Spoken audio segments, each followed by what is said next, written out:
Escuela de la exégesis.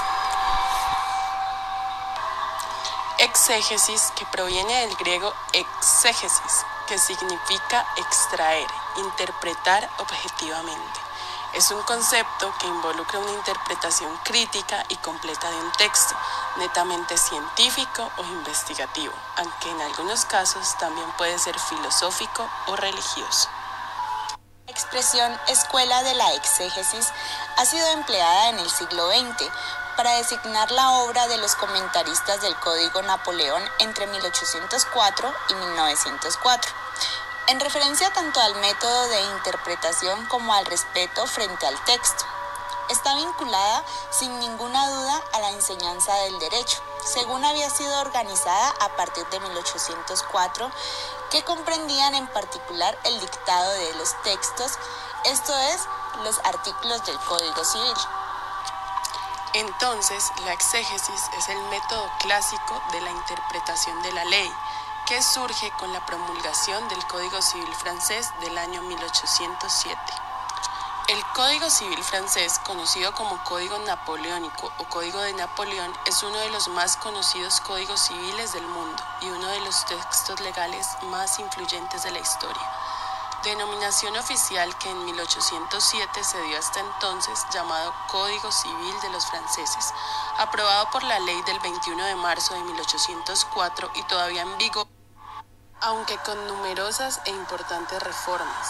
Creado por una comisión a la que fue encomendada la recopilación de traducción jurídica francesa, dio como resultado la promulgación del Código Civil francés el 21 de marzo de 1804 durante el gobierno de Napoleón Bonaparte.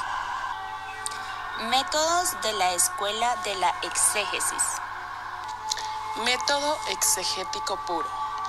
El método exegético es un método de interpretación que se utiliza en el estudio de los textos legales y que se centra en la forma en la que se redacta la ley o se regulan por la parte del legislador. Se estudia mediante el análisis de las reglas gramaticales y el lenguaje, diciéndonos entonces que es el análisis minucioso de cada uno de los artículos del código respetando su orden. Método sistemático o dogmático.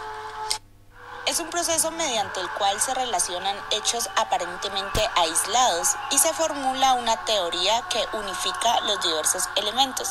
Consiste en la reunión racional de varios elementos dispersos en una nueva totalidad. Este se presenta más en el planteamiento de la hipótesis. Se puede decir mediante la inducción de normas aisladas, como principio general, que es la teoría del patrimonio o de los actos jurídicos para ser aplicados por deducción en un caso en particular. Método ecléptico.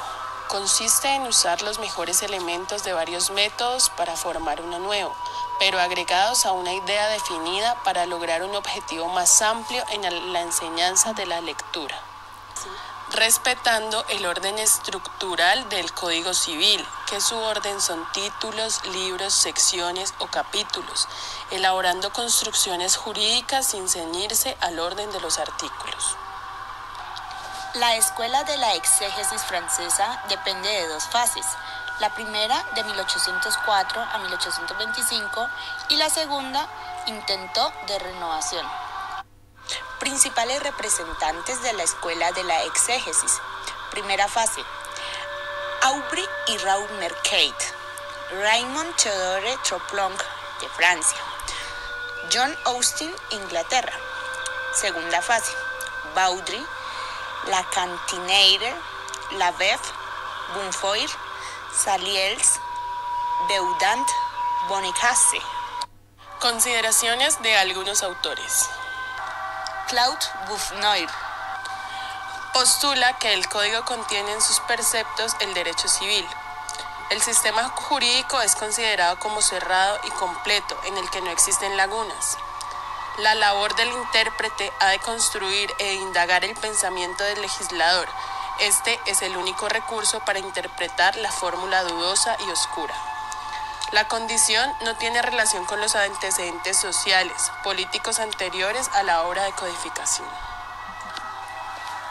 Francois Sulpice Beudant, Si la expresión legal es oscura, deberá buscarse el pensamiento del legislador, las condiciones que prevalecían en el momento en el que la ley fue promulgada.